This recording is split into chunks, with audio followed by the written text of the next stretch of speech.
la voiture. Mais en tout cas, ce matin, une campagne de sensibilisation contre l'homophobie et la transphobie a été lancée sous l'égide de l'Éducation nationale. Le principe est présenté sur le site du ministère de la manière suivante: prévenir les manifestations de l'homophobie et de la transphobie ordinaire dans les établissements scolaires et faire acquérir à tous les élèves le principe de l'égale dignité des personnes pour assurer un climat scolaire serein pour tous.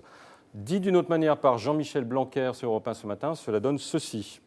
Lutter contre l'homophobie ou la transphobie, c'est évidemment lutter pour les valeurs de la République, pour lutter pour le droit à la différence, le fait qu'on doit accepter chacun comme il est et permettre à chacun son épanouissement. C'est une sorte d'évidence et c'est l'école qui est le premier lieu, avec la famille, où on doit dire ces évidences. Et donc nous les disons et on va les dire avec une grande force.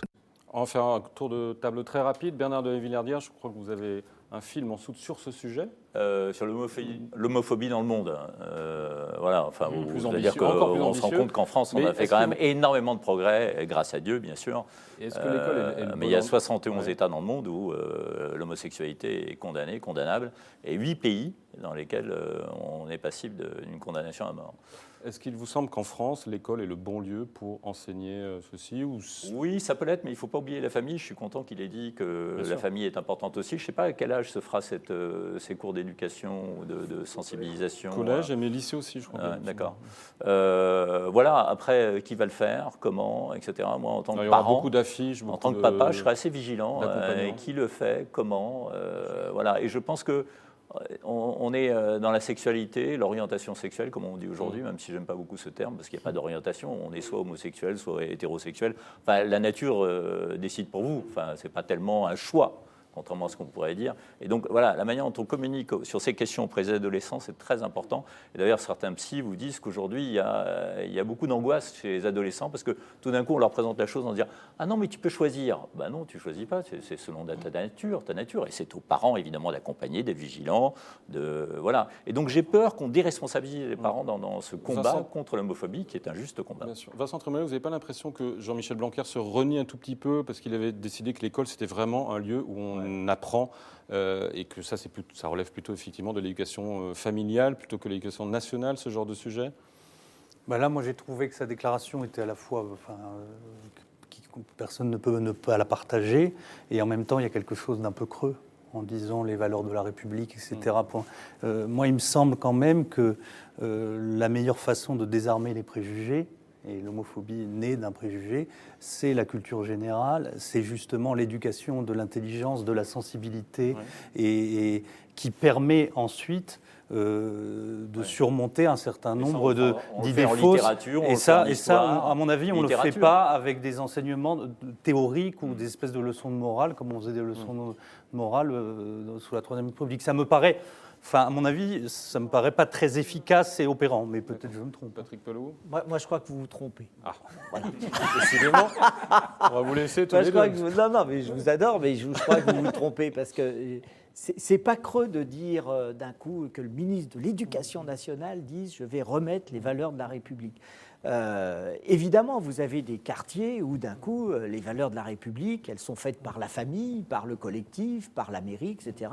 Vous avez des quartiers qui sont totalement à l'abandon, où les valeurs de la République sont remises en cause par des communautarismes religieux. Je pense notamment à l'islam radical, qui a ses brigades maintenant de la morale dans la rue, etc., etc.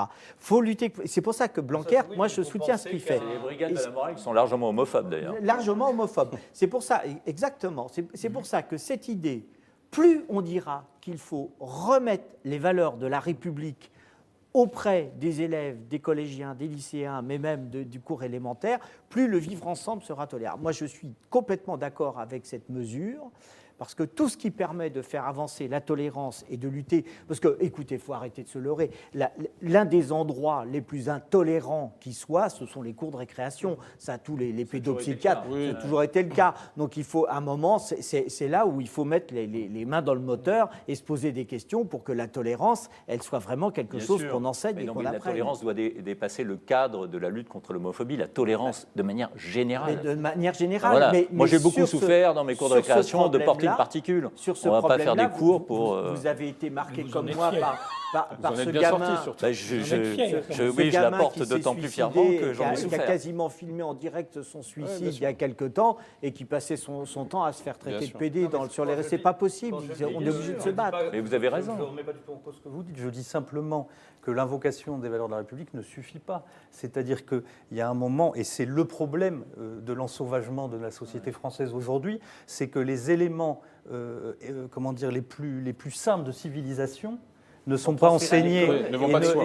Or, les parents se déchargent de cela sur l'école. Voilà, et ils doivent être partout, dans tous les cours, dans tous les domaines. Pas tous les parents, mais c'est vrai qu'il y a des parents qui carrément rejettent la République. On va laisser Et ça, le c'est dernier pas mot à normal. Jérôme Jaffreux, qui est le plus sage d'entre nous, tout en disant que sur Twitter, Écoutez, on est plutôt d'accord avec Patrick moi, Pelloux, parce que dans- l'école est-elle un lieu pertinent pour faire campagne contre l'homophobie? Oui, à 59%. Donc vous voyez, les gens... oui, vous dans- voyez. Jérôme Jaffreux, le mot de la fin. Dans mot le définitif. dans le duel Pelloux-Trémollet qui a marqué cette émission, je prends sur ce point le camp de Patrick Pelloux. Je crois qu'en effet, la lutte contre l'homophobie à l'école est quelque chose d'essentiel parce qu'il y a une violence extrême entre les ados. Il faut le savoir, parce que derrière l'école, il y a les réseaux sociaux où maintenant des insultes à connotation sexuelle peuvent faire atrocement souffrir des jeunes et les mener même à des actes terribles quand on y réfléchit. Donc il y a un rôle et forcément l'école participe de ce combat. Les réseaux sociaux, si laisser libre cours aux enfants, aux ados qui s'échangent des messages pour dire « tu sais qu'un tel est PD », etc., c'est des choses qui peuvent être terribles. Là, l'école a réellement un rôle à jouer et ça ne peut pas être que la littérature et l'histoire qui nous l'enseignent. Et là, Malheureusement, il faut aussi, que la tolérance soit mise en avant. Mais je suis sûr, Vincent Trémollet, que sur ce point, vous êtes d'accord avec moi. Merci à tous les quatre. C'est sur ces paroles pleines de sagesse que nous nous quittons. C'est fini pour aujourd'hui. Point de vue. Mais point de vue revient dès demain, pardon Bernard. Point de vue revient dès demain avec la merveilleuse Marie-Amélie Lombard et mercredi avec l'immense Guillaume Roquette. Bonsoir.